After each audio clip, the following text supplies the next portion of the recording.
All right, welcome back. We're still week 5 here for Wilds of Eldraine League, and we got quite the matchup here. We got our current first place competitor here, Nick S, against Zach, who we just saw earlier. So may have a few new cards in his deck, but also he's doing great too at 18-6, and Nick is 20-4. So rather astounding start to the league here for him. What's going on with Zach over there? Zach has quite the slow hand. There's one land on the field with 4 more in hand, a red cap thief, a horse, and a elemental. What's Nick running with over there? I'm trying to remember what the horse is in this set. It's not You'll coming probably up. see it around turn Um, 4. Trust me on this one. yeah. So Nick admittedly sort of just has 3-color deck with just sort of like evenly across all colors. Maybe white is his lowest color, but he's gonna be putting down the beats here. He's got a couple of howling Galefangs that are gonna come down, and then he has a Neva stalked by nightmares that can get one back after it dies. So he's just gonna be playing 4/4s here and putting on the pressure, I think. Does he have any combat tricks to back up the Gelfangs? No, he just has lands here and another Okay. Galefang and Neva stalked by nightmares. So I actually did play Nick this week, and it kind of just like we had one really nice game in game one.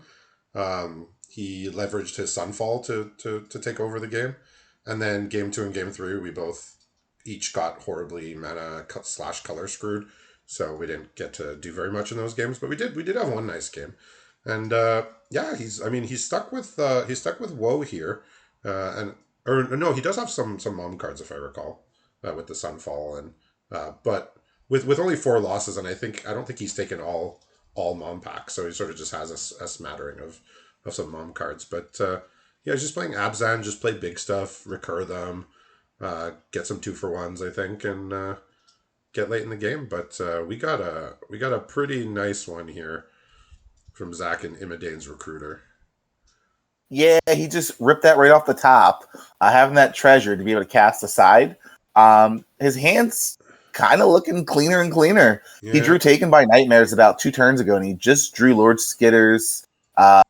Is it Butcher? The 3-drop that has 3 modes? So he could actually play that in combination with the Recruiter. Recruiter? So he could play the Butcher, give everything Menace, and then play the Recruiter and give everything haste, including the Butcher. So the Recruiter wouldn't get the haste, but I mean, still a pretty gnarly combo here.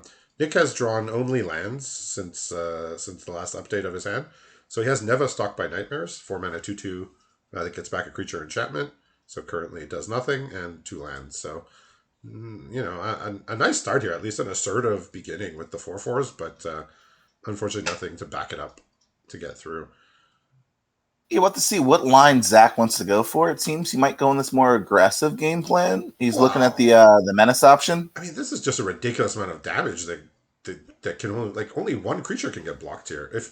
If he attacks with the Recruiter, it can be blocked, but if he attacks with everything else, so he's got 6 creatures, one of which can be blocked.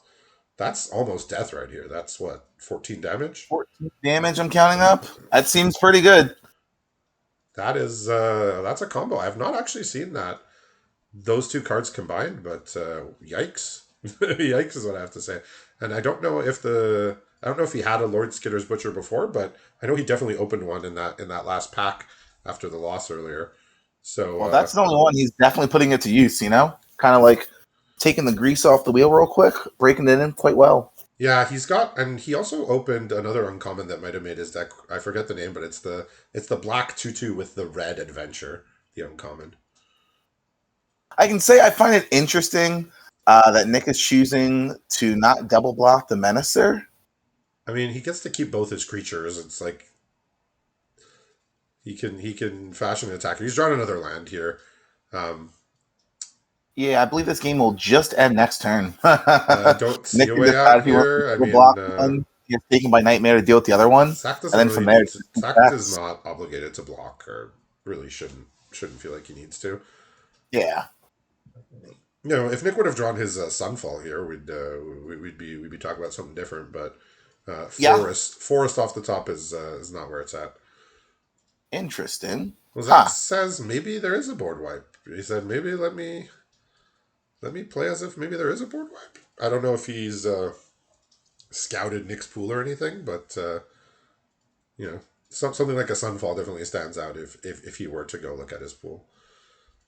Neva's coming in as a 2/2 blank text for 4. I suppose. Can he live? Not with a removal, right?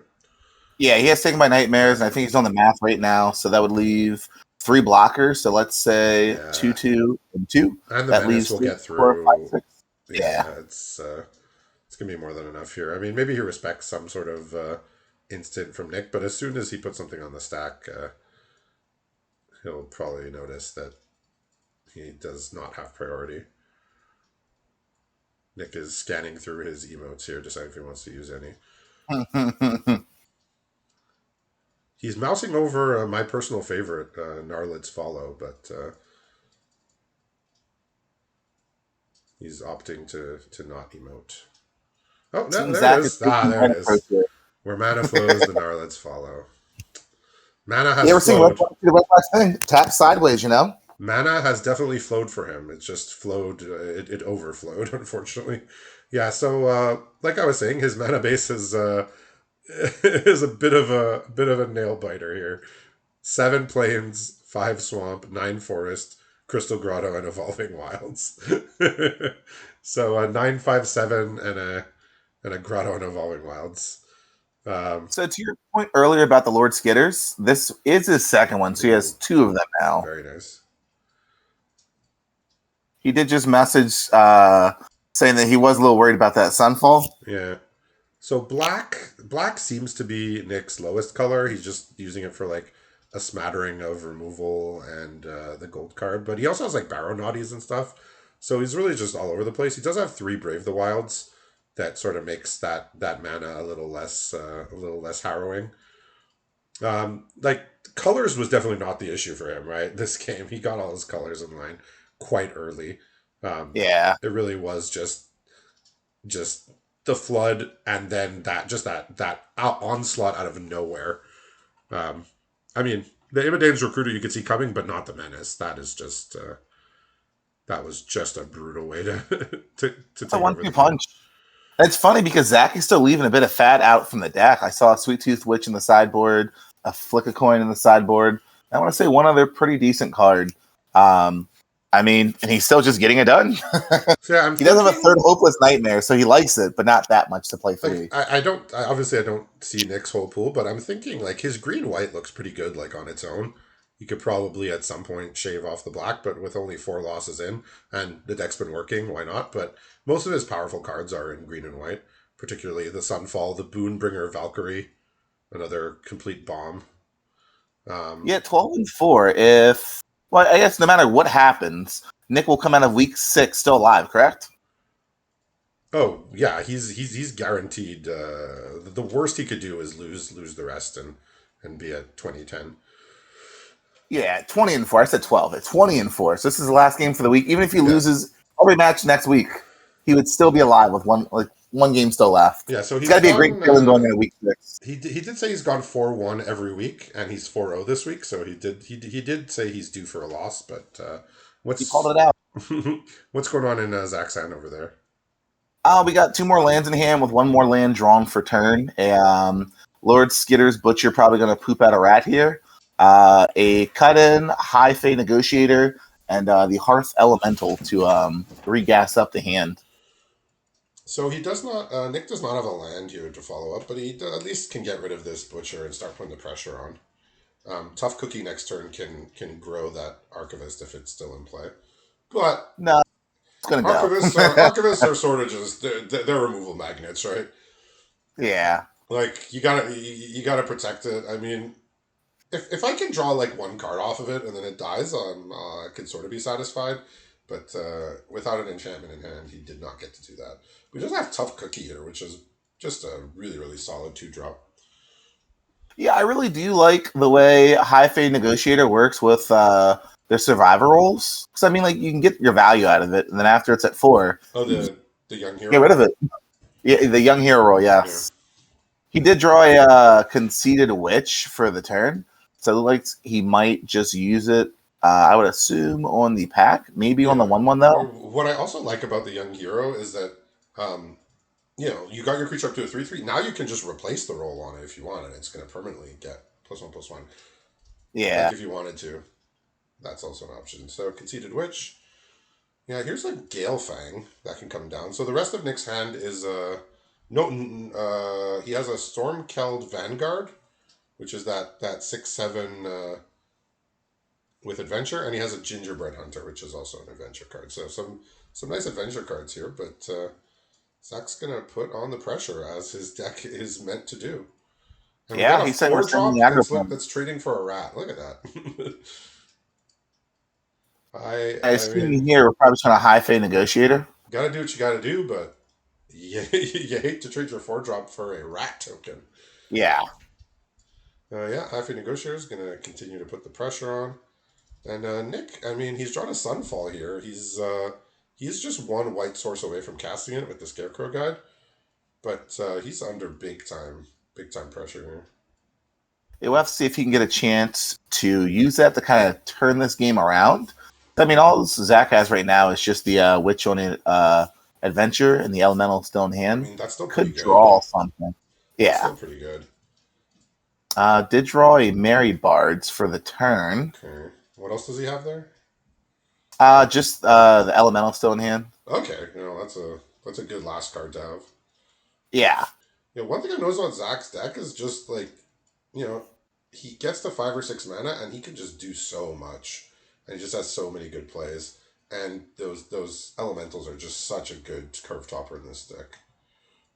So, I mean, he can go Mary Bards here, give itself the young survivor role, and then still have enough mana to grab a new hand. I think it's gonna get hit by the Gingerbread Hunter here, since it's the only target available. And now Nick's like, okay, can I get a planes? And then Zach plays this and he's like, man, even if I wipe the board. And he's drawn a Hamlet Glutton, so just full of cards, 5 mana things he can't cast between Gingerbread, Hunter, Hamlet Glutton, and Sunfall. Just a sad spot here. Like this is where sort of the mana base kicks in. But I mean, he needed his 5th land anyway. So it's like it's the mana screw plus not getting to 5. Like I mean, Zach's deck can Zach throwing a win rat out stuck here on. is pretty much going to snuff out that Sunfall plan. Yeah, like Zach can get to 4 mana and still win. Like Nick's deck, I don't think he could win with only 4 lands in play. It's gonna be really really difficult here. Really expensive curve, I would assume. Well, yeah, well, like basically the power of his deck is the high drops. That's why you play these green decks, is because your late game is much better than your opponents or the aggro players. So, but if you don't get to that high mana, you're just not doing enough. And Sun falls off the board here. Barrow Naughty's the draw, so not even close to good enough, unfortunately. So his prophecy seems to be coming true here. But I mean, he still finishes the week at 20-5, so nothing to nothing to hang one's head about. But congratulations to Zach for his back-to-back wins tonight. Oh no, not back-to-back. His one for two tonight. So 19 wins. I mean, he's on his way to potentially a top 8. And congratulations once again. And we'll be back a bit later for our final match of the evening.